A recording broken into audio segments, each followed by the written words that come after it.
A couple of days back, I came across a video that humbled me. A man was with an elderly man when the elderly man suddenly started to cry. Initially, he didn't understand what was going on, but the man kept crying and crying. It was one of those bitter tears kind of moments. After they managed to console him, they asked him what the matter was. He said he's been trying for years to get his son to visit him so that they could have some father-son moment, but his son has refused. And then he said that when his son was younger, he always wanted to play with him, but he was always so busy for the son. According to him, his job was so demanding that anytime he got home, all he wanted to do was to rest. And then he said something I will never forget in a hurry. He said, "I will give anything, just to have some time with him." I've not been able to get those words out of my mind. As a father, I know what it means to work so hard to give your family the life they deserve. Sometimes you work 2 jobs. Sometimes you make sacrifices that don't even make any logical sense, but you happily make them just because you love your family.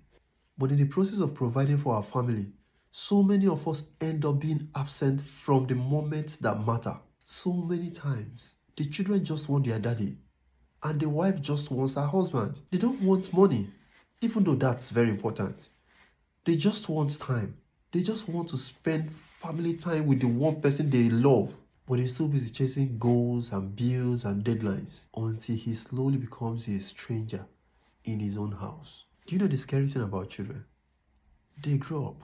And if you don't bond with them while they are still young, while they still want you, a time will come when it will be too late. I remember an event that was filled with mostly elderly people, and they were asked, "What was the best time of your life?" Every single one of them said the same thing.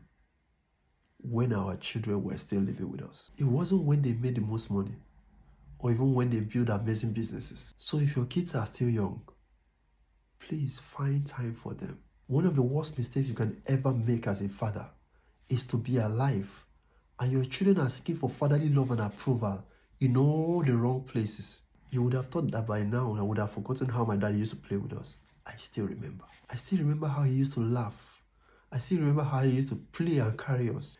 Even as an adult, those memories still remain some of the happiest moments of my life. In the end, your children will remember whether you were present or not. And one day, when they grow up, that's what will determine whether they will visit or not. Don't be so busy now that when eventually you need them the most, they suddenly become busy.